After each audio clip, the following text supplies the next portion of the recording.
The Market Square presents Initial Public Offering, a case study on Reliance Industries Limited.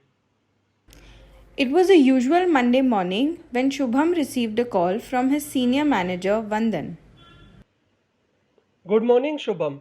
I just got off the call with our client and he is considering initial public offer for his company and needs us to guide him through this. Start working on this right away and our meeting is scheduled for tomorrow. Good morning, sir. I will start working on this right now. Shubham thinks to himself, tomorrow I barely know anything about IPOs. Need to call my friends as soon as possible. Now, Shubham immediately calls some of his friends for their advice and guidance. Hi, guys. I just received an urgent assignment and will need your help. Hello Shubham, tell us what is it? I have to explain the ins and outs of IPOs to our client tomorrow, and I don't know anything about it. Don't worry, friend. Just ask us all of your queries. But before we begin with IPOs, let's understand about financial markets. Okay.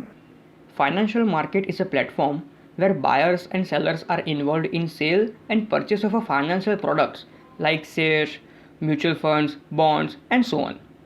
Markets can be classified by first nature of assets like stock, bond, commodity, and derivative market. Second, nature of claim like equity and debt market. Third, maturity of claim in which money and capital markets are included. Fourth, delivery timing in which cash and future markets are included. Fifth, organizational structure over the counter and exchange trade market. Under capital markets, there are two types.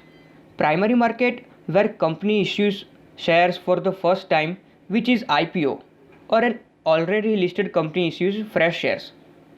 And secondary market or stock market, where buyers and sellers trade in the already issued shares and securities in the primary market. So many markets. But what is an IPO? IPO stands for Initial Public Offer. As the saying goes, ideas are dime a dozen. Acting on an idea though can make a difference. Say you can turn your vision into a startup. It starts small, then it gets bigger, then it gets even bigger. Until one day you may get to decide it's time for your company to go public. Oh, and why is IPO required by a company? There can be multiple reasons for a company to initiate an IPO. Reduction in debt. To start a big company or a big startup, huge investment is required. The companies willing to start these big ventures take a whopping amount as loans from various organizations. In order to decrease the debt, IPO is taken into consideration. To expand the business, a lot of investment is used. For these investments to take place, IPO is used. And that other reason is product or service launch. Sometimes when a company launches a new product or a new service, their confidence level is not up to the mark because there is no guarantee of a cash flow of that product. The product always make a vast impact in the market is not always possible. So in that case, the company thinks about launching of an IPO. Understood. So, exactly what is the process of an IPO? Any company needs to follow some basic steps before going public. Number 1, select an investment bank. Second, due diligence and filings. Number 3, pricing. Number 4, stabilization. Number 5 is transition. Let me explain them in detail. Select an investment bank. The first step in the IPO process is to select an investment bank to provide underwriting services and to advise the company on its IPO. The investment bank is selected according to the following criteria: reputation, second is the quality of research, third one is industry expertise, fourth is distribution, and the fifth one is prior relationship with the investment bank. All these factors will completely determine which bank will get the best price and most successful IPO for the company. Step 2, due diligence and regulatory filings. Underwriting is the process through which an investment bank acts as a broker between the issuing company and the investing public to help the issuing company sell its initial set of shares. Registration statement. The registration statement consists of information regarding the IPO, the financial statements of the company, the background of the management, insider holdings, any legal problem faced by the company, and the ticker symbol to be used by the issuing company once listed on the stock exchange. The registration statement has two parts. Number first, the prospectus, and the second one is private filings. The prospectus is provided to every investor who buys the issued security, and private filings is comprised of information which is provided to the SEC for inspection but is not necessarily made available to the public. Red herring document. In the cooling off period, the underwriter creates an initial prospectus which consists of the detail of the issuing company, save the effective date and offer price. Once the red herring document has been created, the issuing company and the underwriter market the shares to public investors. Offer underwriter go on roadshows to market the shares to institutional investors and evaluate the demand for the shares. Book building. Book building is a systematic process of generating, capturing, and recording investor demand for shares. Step 3. Pricing. On the day before the effective date, the issuing company and the underwriter decide the offer price, that is, the price at which the shares will be sold by the issuing company, and the precise number of shares to be sold. Deciding the offer price is important because it is the price at which the issuing company raises capital for itself. Step 4.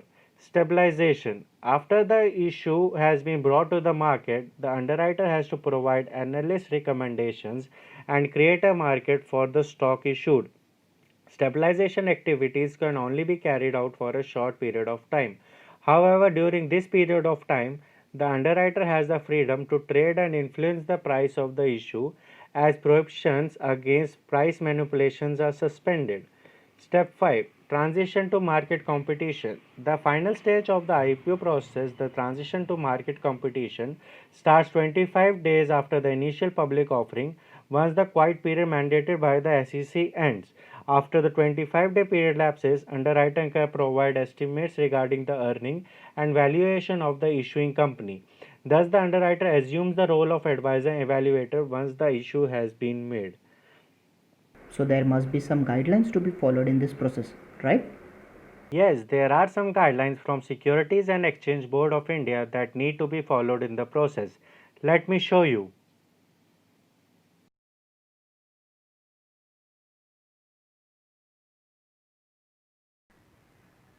Very well. There must be both benefits and limitations of IPO, right? Yeah, I'll explain you this one. As like everything else, there are also certain pros and cons of the IPO process. Starting with the benefit, these days is the best way of financing. The primary benefit of going public is the ability to raise capital quickly by reaching a large number of investors. A company can use that cash to further the business, be it in the form of research, infrastructure, or expansion. With the market entrance, the company starts to have their movements, investments being evaluated by all the investors, and considering an efficient market, the search for this stock will either increase or decrease the price of share, giving you the most closet of the real value. As the company starts to have their evolution being watched and evaluated by the market, the company will have to improve their corporate governance in order to achieve the market standards so they cannot be harmed, making it one of the best corporate governance practices. Another advantage of going public is that you will be able to offer employees additional incentives in the form of stock options. Being able to offer these kind of perks help to attract the best talent pool. Coming towards the expanding customer base, when you go public, there's a lot of news and publicity surrounding its IPO day that help raises awareness even with casual investors. There are a lot of requirements your company has to make in terms of financial evaluations and filings, being transparent, having through financial summaries and market evaluations as well as competitive stock price shows the public that your company is a good investment they won't regret making. And last, the prestige. It's also good to have the company in the market. This kind of name brings the company a possibility to have better conditions in banks, suppliers, and among third party. And now the other side of the coin, that is the limitations. Starting with the first limitation, the company gets bigger and makes their IPO. The cost of this evaluation also increase issuing cost, auditing cost, and market information cost. For instance, most of these costs increase due to improve the communication to the investors and maintain transparent information. And to do that, they have to incur in many new and higher costs. Coming towards the shareholder decisions, once a company gets public, it must answer to all its shareholders. When shareholders gain a significant ownership stake in a company, they can vote to override management decisions and vote to get rid of managers and directors all through. And because public companies often feel pressured to perform well for their shareholders, they sometimes make poor business decisions, sacrificing long term growth for short term profit. The entrance in the market brings the company the responsibility to have a clear and transparent communication with the market, giving all the information about their state of nature, future goal, and investments, for instance, making it a great loss of confidentiality. The last one is that the owners are unable to sell its shares. The business owners may not be able to take many shares for themselves. In some cases, the original investors might require them to put all the money back into the company. Even if they take their shares, they may not be able to sell them for years. That because they could hurt the stock price if they start selling large blocks, and investors would see it as a lack of confidence in the business. But what are the types of investors in an IPO? I'll tell you this. So, there are four types of IPO investors. Firstly, qualified institutional investors. Financial institutions such as banks, insurance companies, and mutual funds who are registered with SEBI fall under this category. They usually apply in very huge quantities. They are not eligible to bid at cutoff prices. The allotment is done on proportionate basis. Now, to anchor investors, as the name suggests, they are supposed to anchor the issue by agreeing to subscribe to share at a fixed price so that other investors may know that there is a demand for the shares offered. The allotment is guaranteed and is done a day before an IPO opens. Now to retail individual investors. The investors who cannot apply for more than rupees 2 lakhs fall under this category. If the IPO is undersubscribed, full allotment to all applicants is given. And if the IPO is oversubscribed, it falls under two categories. That is small oversubscription and large size oversubscription. Under small oversubscription, each successful applicant would be allotted one lot of share and the balance share should be allotted proportionately. And if the oversubscription is large, that each successful applicant cannot even have one share allotted, then one lot is allotted by a lucky draw using a computer. Lastly, we move on to non-institutional investors or the high net worth individuals. Individual investors, companies, trusts who bid for more than rupees 2 lakhs fall under this category. They don't have to register with the SEBI. Allotment is done on proportionate basis. For example, if IPO is subscribed 100 times, the investors who applied for 100 shares will get only one share. Interesting. I recently read of some right issues. What is that about? Oh, that must be the recent Reliance Industries rights issue. Let me explain rights issue to you first. A rights issue is an invitation to existing shareholders to purchase additional new shares in the company.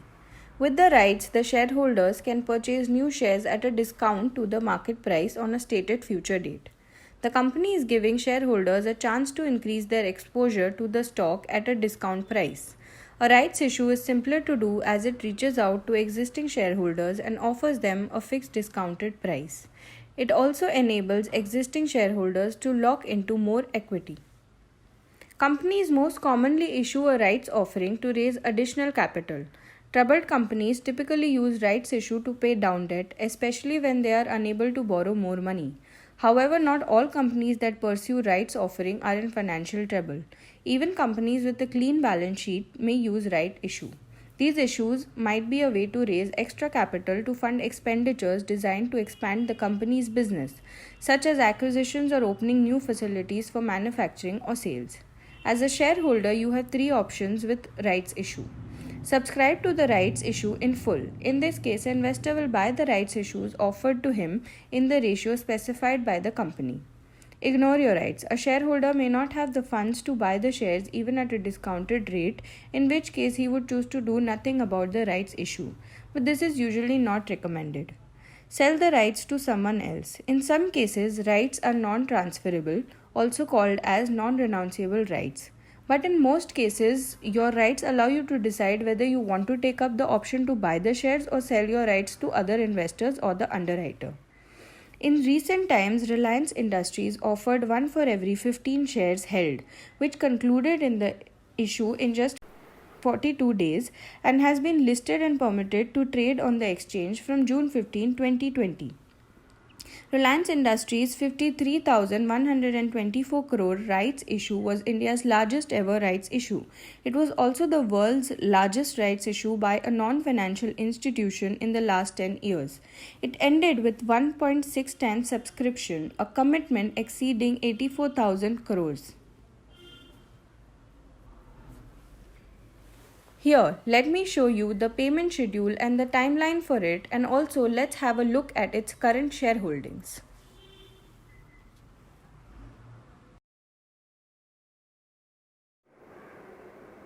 You'll also need a brief idea about private placements. Now, what is this? Private placements is an agreement for equity investment in a business made directly between the business and the investor.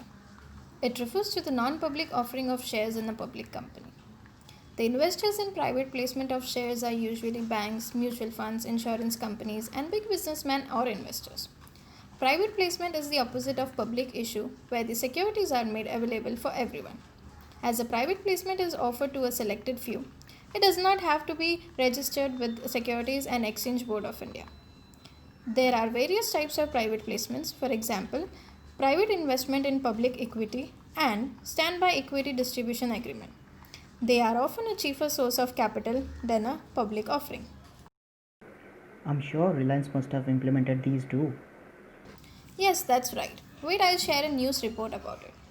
Reliance Industries Limited on May 20 announced that it had allotted 36,000 unsecured redeemable non-convertible debentures of face value of rupees 10 lakh each, aggregating to rupees 3,600 crore issued on the basis of private placements. Also, there is another concept, private equity. Wow, another one. Tell me. Private equity is an alternative investment class and consists of capital that is not listed on a public exchange. It is composed of funds and investors that directly invest in private companies or that engage in buyouts of public companies, resulting in the delisting of public equity. So, who are the major private equity firms investing in Reliance? Yes, Mark Zuckerberg's Facebook acquired the largest share in Geo Platform at 9.99% of its equity stake. US-based private equity firm TPG would invest for 0.93% and L Catterton would invest for further 0.39% of its equity stakes on Geo Platform. Private equity firms like KKR and Vista Equity Partners is set to invest for a stake of 2.32%. Mubdala Investment Company and Silver Lake is set to invest for 1.85% of its equity stake in Geo Platform. Abu Dhabi Investment Authority is set to invest for 1.16% of equity stake. So these are the top private equity firms which invested in Reliance Industries recently. Look, here is the list of recent investors of RIL and their stakes. That clears out most of my queries. I will now be able to explain IPO to my client in an effective way. Thank you guys for all the help. Anytime, mate.